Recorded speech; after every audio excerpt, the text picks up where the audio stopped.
Ang decision analysis ay isang systematic approach para makagawa ng optimal decisions sa mga sitwasyon na may maraming alternatives at uncertain future outcomes. Kasama rito ang pag-identify ng mga possible actions, mga possible na future events, at ng pag-evaluate ng consequences ng bawat action-event combination. So here are some common applications. Sa industrial setting, ginamit ng Ohio Edison ang decision analysis para pumili ng pinakamagandang equipment para sa power plants sa kabila ng uncertain regulations at construction cost. Sa healthcare naman, ginamit ng State of North Carolina ang decision analysis para sa neonatal screening ng metabolic disorders. And sa environmental example naman, nakakatulong ang decision analysis sa pag-evaluate ng actions para protektahan ang endangered species. These are the key components of decision analysis. Meron tayong decision alternatives.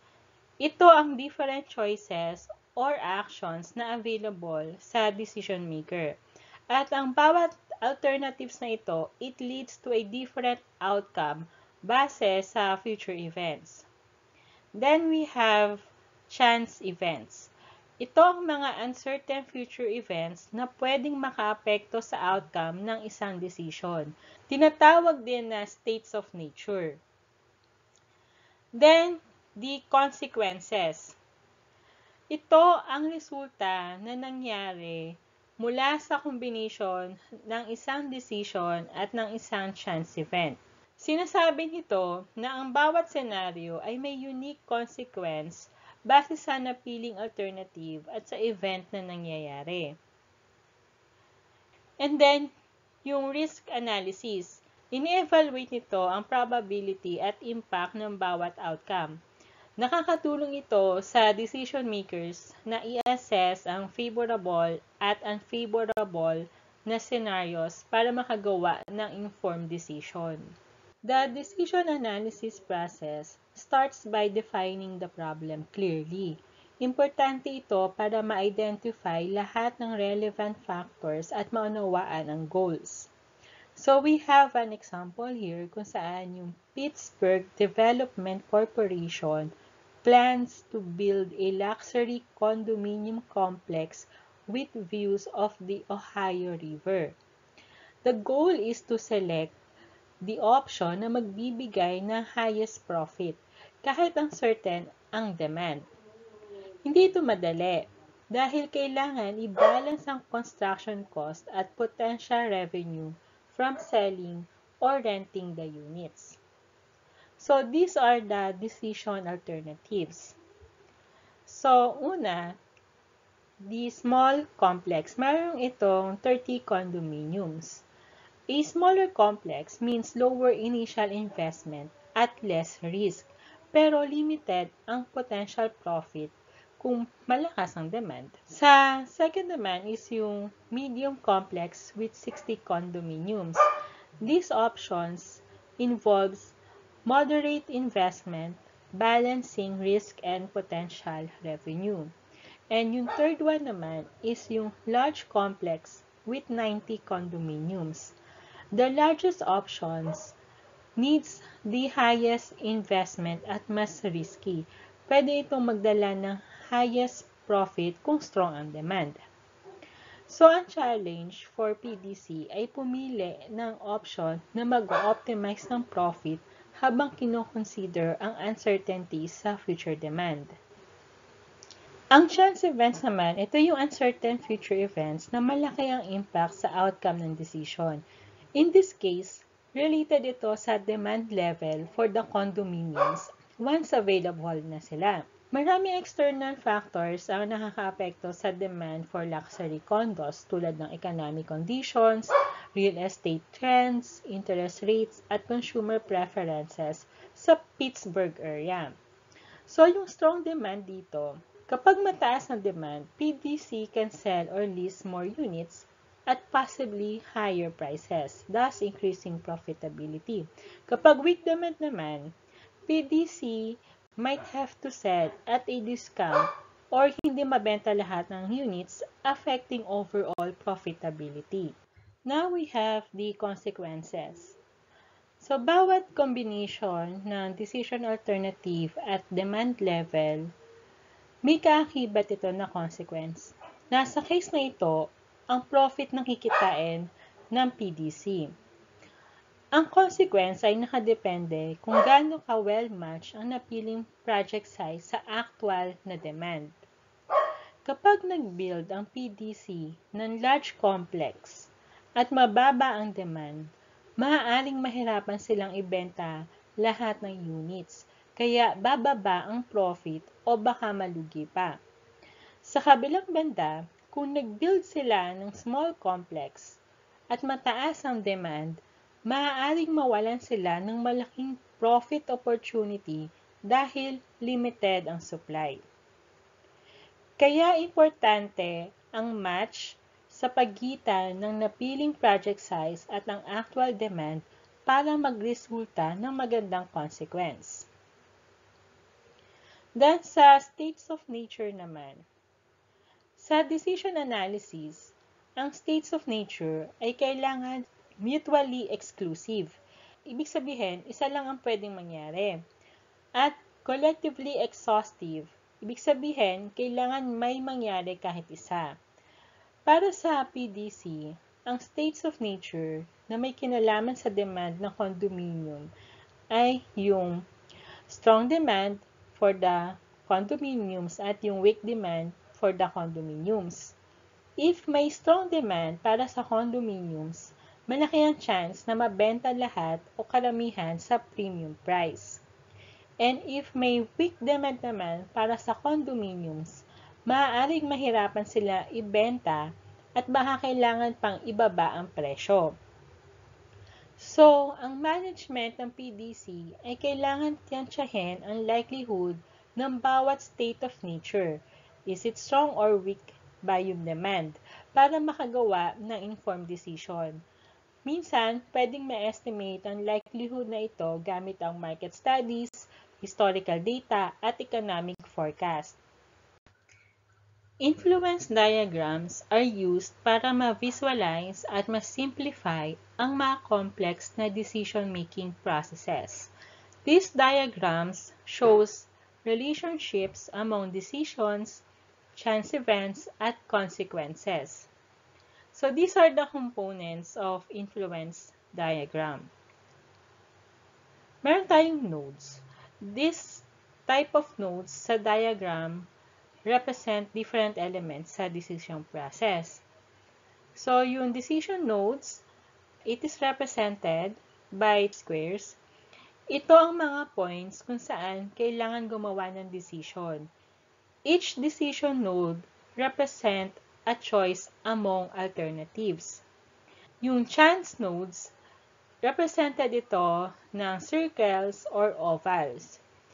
Ito yung mga events or conditions na hindi kontrolado ng decision maker, often involving uncertainty.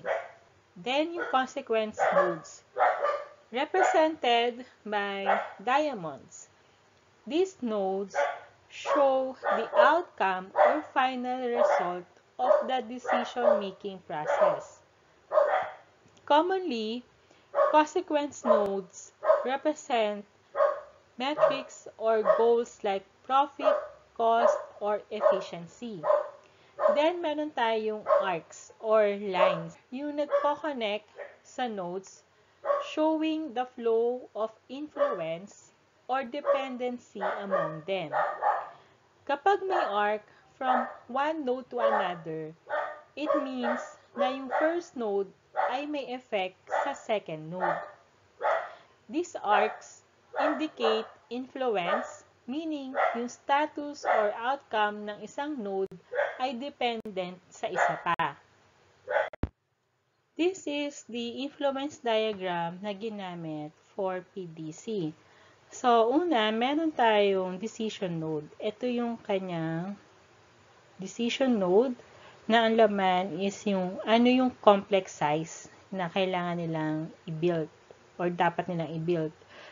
So, we can see here na meron silang options, small, medium, and large complex. And then, meron tayong chance node. So, yung chance node, ito yung uncertain events. So, yung uncertain events is if meron bang strong or weak demand para dun sa kanilang luxury condominium. And then, yung kanilang consequence is yung profit na represented by diamond. So, kung ano man yung piliin nila dito, magsasabi ng kanilang kikitain. Kapag pinili nila yung small, tapos may strong demand para dun sa condominium, then they will be missing some profit na if they had built a larger complex, mas marami silang kikitain. Kasi mas kaya nilang magbigay ng supply. So, that is why yung profit is dependent sa kanyang complex size at sa kanyang states of nature or yung sa kanyang demand. So, as you can see here, meron tayong mga lines. So, itong lines na to, yung lines from complex size papunta sa profit, it shows na yung pinili nilang project size is may direct effect dun sa profit nila. Tapos, yung connecting line dun sa kanilang demand, it shows na nakaka-apekto yung demand levels dun sa kikitain nila. So, ganyan yung connection. And this is how influence diagrams work. So, ano yung advantage ng using influence diagram sa decision analysis? Una, meron itong simplicity kasi yung influence diagrams are simpler and more intuitive ito sa decision tree compare sa decision tree. Kaya magandang starting point ito para sa pag-structure ng problem. Then, meron itong focus on key relationships kasi it helps decision makers at stakeholders na mag-focus sa main relationship without getting lost in details compared dun sa decision tree. Then, meron din itong flexibility kasi yung influence diagrams are adaptable. Pwede magdagdag ng factors easily as new information becomes available. And then, it can also support probabilistic analysis. Kahit hindi pinapakita directly na influence diagrams ng probabilities, they set up the structure for probabilistic analysis by defining the relationships among decisions, uncertainties, at outcomes. So, sa PDC context, yung influence diagram provides a high-level visual summary ng decision-making process para sa condominium project. Pinakita nito na yung decision, ito yung complex size, at ang chance event, ito yung demand, ang main factors na makakaapekto sa consequence, ito yung profit. PDC can now use this influence diagram as a foundation para sa more detailed analysis tulad ng pag-calculate ng expected profits for each complex size under different demand scenarios.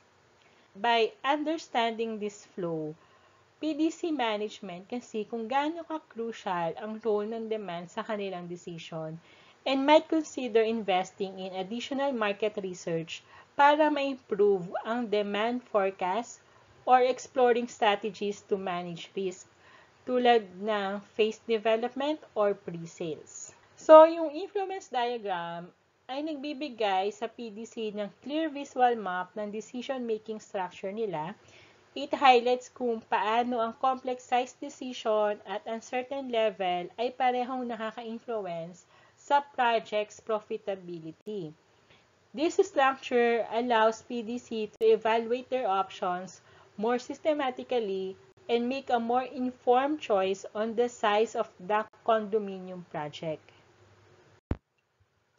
A payoff table is a tool in decision analysis na ginagamit para ikumpara ang potential outcomes ng iba't ibang decisions under different scenarios.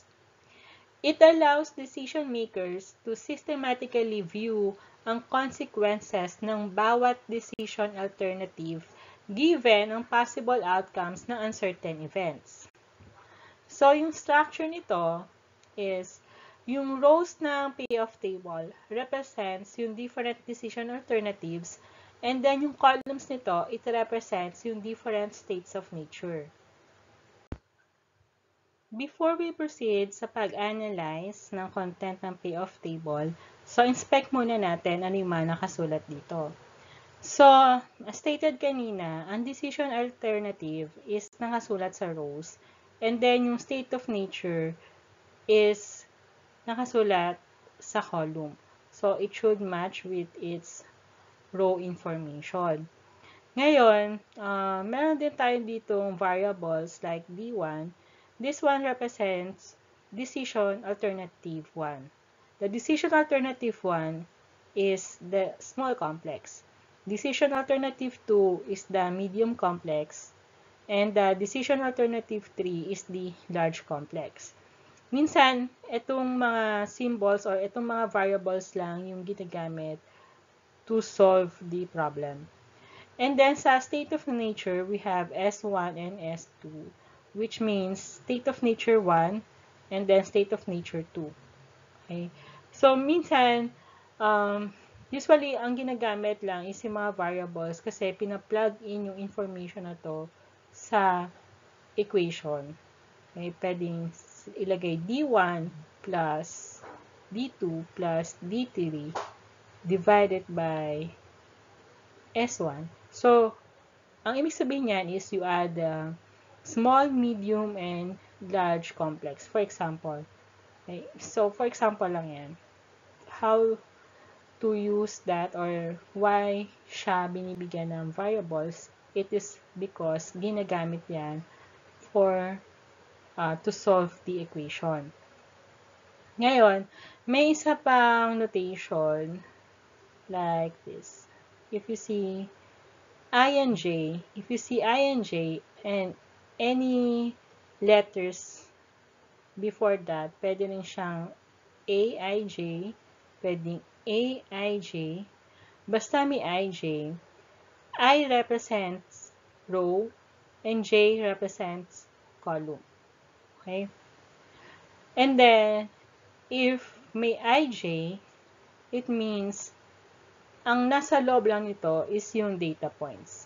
So, in this case, ito lang yung data points.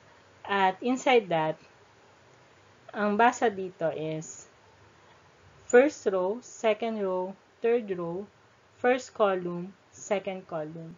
If ang nakasulat is V11, then it is the first row, first column. Kapag V32, it means third row, second column. Ganyan.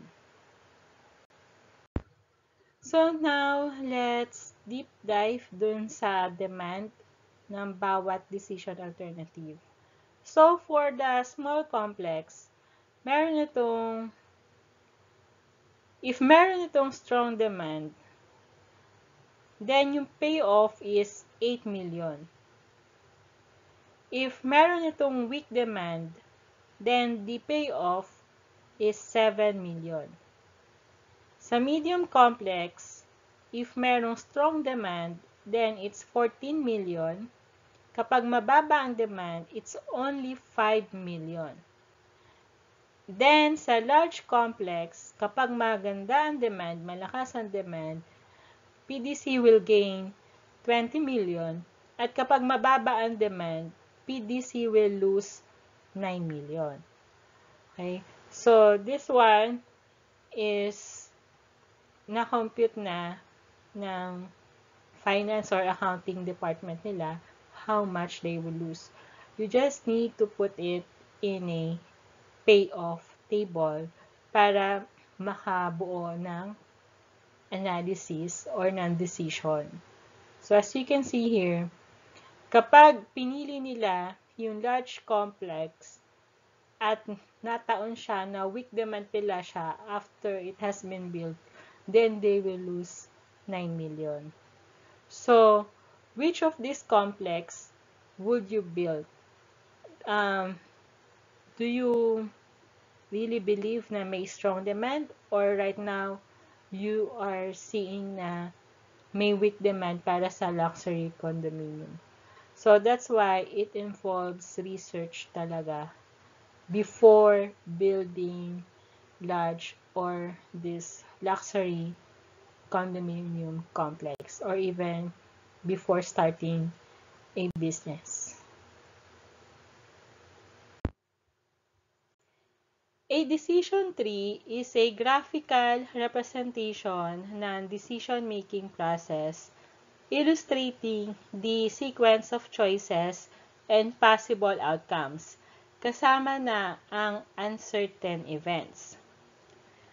Nakakatulong ito sa decision makers para ma-visualize ang structure ng decision problem. Nakikita nito kung paano yung bawat choice ay nagli-lead sa iba't ibang scenarios at ma-evaluate ang associated payoffs or consequences.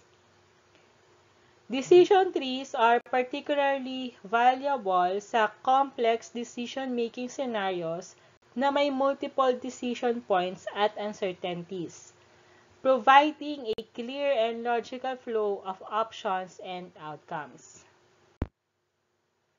These are the components ng decision trees. Meron tayong nodes, and may dalawang klase ito. Yung decision nodes at yung chance nodes. Yung decision nodes, usually represented ito ng squares or rectangle.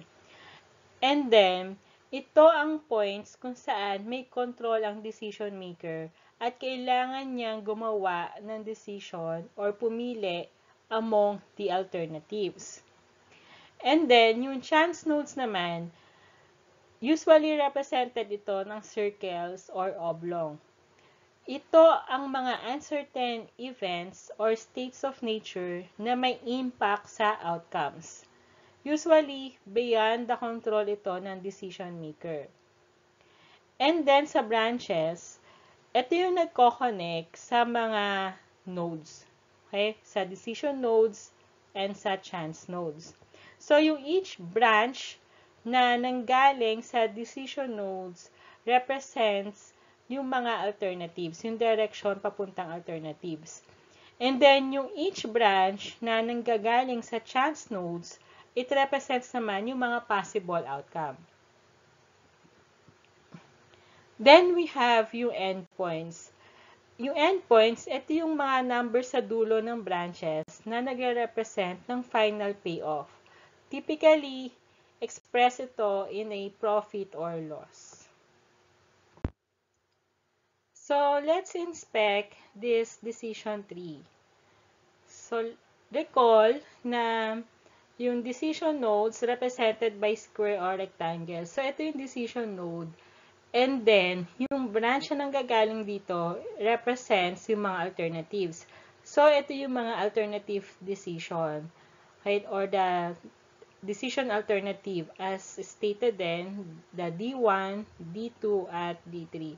So, naka-specify dito na if PDC will opt to choose yung small complex, medium complex, and large complex, then what are the chances or ano yung kanyang states of nature? So, ito yung chances. Okay. So, sa chances na to, represented by circle, yung branches na nanggagaling dito, ito yung nagre-represent ng mga chances. So, meron bang strong or weak demand? So, if they pick medium, meron bang strong or weak demand? And kapag merong, and if they choose strong, ano ang magiging payoff? Ito yung payoff. Kapag nagdesisyon ng PDC na piliin yung small complex at sinabi nila, they found out na may strong demand, ito yung payoff nila. Okay? So, ibig sabihin, dito sa dulo, visible yung profit and loss. And then, kapag naman may weak na demand sa small complex, ito yung payoff.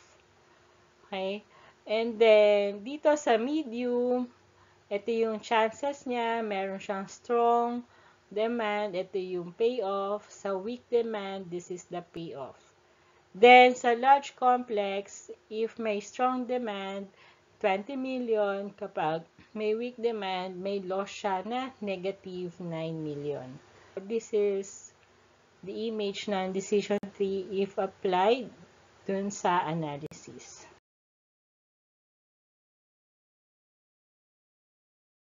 So, sa decision making without using probabilities, may tatlong approach ito. So, una, itong optimistic approach, kung saan the decision maker decides based on the best possible payoff that could occur under any given state of nature. So, regardless of state of nature ito. The decision maker is highly optimistic and is interested in maximizing potential profit, assuming that the best case scenario will occur. So, this is an example. So, laging best case scenario, hindi niya kinoconsider talaga yung mga chances na it will fail. So, in this optimistic approach, ang tinitignan lang is yung maximum payoff. So, dito, sa tatlo nating decision alternative, ang may maximum payoff is yung large complex. And this is where the decision maker usually based if talagang optimistic siya dun sa project na ito. So, yung other side naman ng optimistic approach is the conservative approach, kung saan this evaluates each decision alternatives in terms of the worst possible payoff that could occur. Kasi this approach is designed to maximize the minimum payoff, essentially selecting the decision with the least worst outcome. Dahil yung goal nito is to ensure that regardless of what happens, the company will avoid significant losses and secure a minimum guaranteed outcome. So, in this example, ito yung minimum payoff. So, galing siya sa small complex kasi gusto niyang maiwasan na magkaroon siya ng losses. So, gusto niya itong iwasan. And ito yung may maximum na minimum payoff values. So, ito, mas mababa siya sa small complex. Kaya, ang preferred niya is yung pinakamataas sa pinakamababang payoff values. Yan yung conservative approach. And, syempre, hindi niya to pipiliin. Then, the last one is the minimax regret approach. Ang minimax regret approach ay isang strategy sa decision-making na may goal na i-minimize ang maximum regret. Ang layunin ng minimax regret approach ay bawasan ang epekto ng regret sa pamamagitan ng pagpili ng desisyon na magre-resulta sa pinakamaliit na worst regret kung sakaling ibang actual outcome na inaasahan. So, this is the formula. This RIJ is yung regret for decision alternative. So, whichever alternative ito, like D1, D2, D3, and then under state of nature. Okay. So, whichever state of nature, 1 or 2. Ganyan. So, keep in mind na state of nature is listed sa column. And then, ang decision alternative is listed sa row. Kaya, I dito and then J dito. And then, this V and J column is the best possible payoff para sa state of nature, like S1 or S2. So, ito yan. Okay. So, the regret for decision alternative is equal to the absolute value ng best possible payoff minus yung payoff for that decision alternative. Ano yung decision alternative sa row na yon at under siya ng what state of nature. Yan. Ganyan siya basahin. Then, madali lang naman siya. Let's have a sample computation.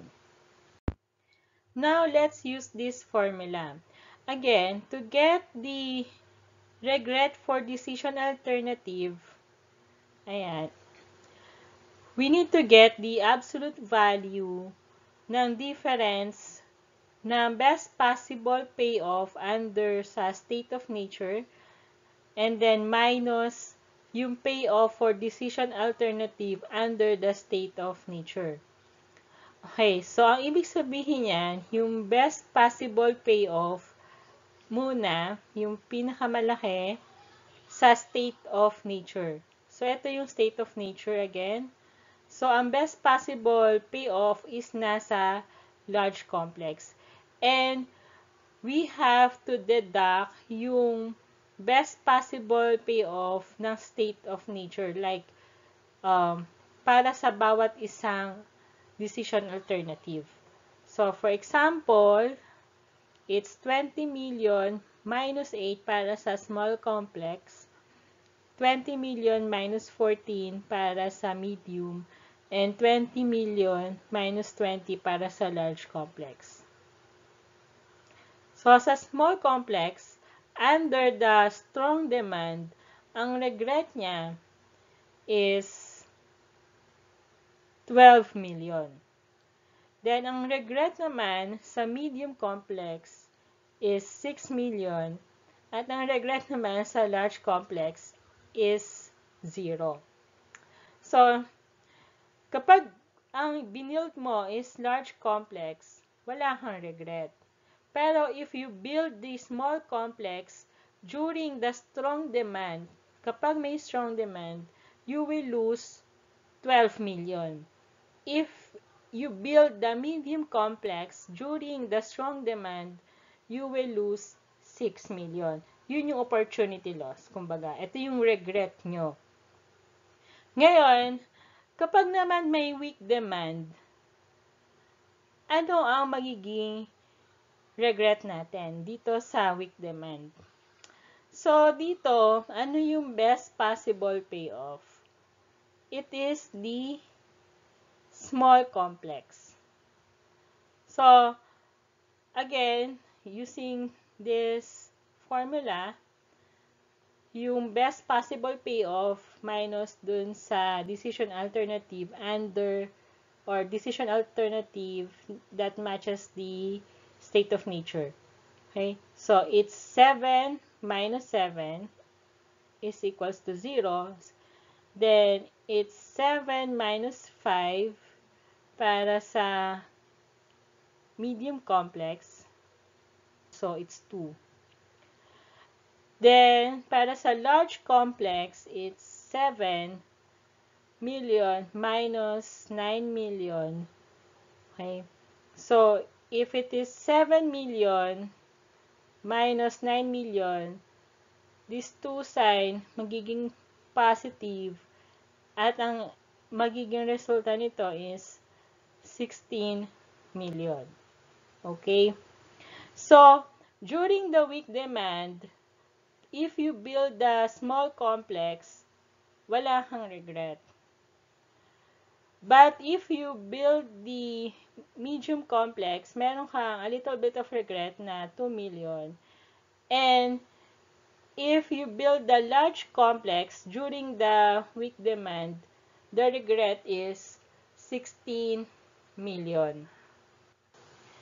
So, unlike sa strong demand kung saan this can be opportunity loss, diba? Kasi kulang sila ng supply ng rooms.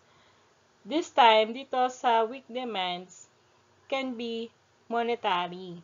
Kasi, if they build a large complex at merong weak demand, maaaring hindi nila talaga kitain itong 16 million. Kasi mababa yung demand. Ganun din sa medium complex. Kapag mababa ang demand and they build this, ibig sabihin, may mga free rooms na hindi na-avail, then they might lose 2 million. And kapag naman small complex, they will not lose anything kasi they were prepared na it's a weak demand, so that's why they build a small complex.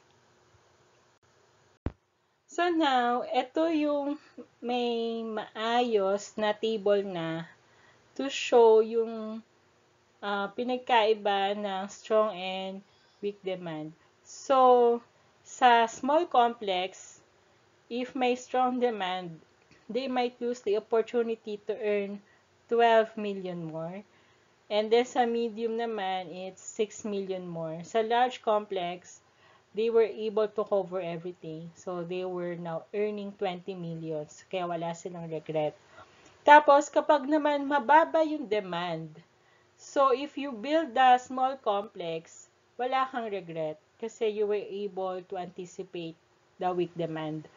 Kapag naman medium complex, you might actually lose money kasi hindi mo kaagad o hindi kaagad nabenta yung other rooms, okay, or other units.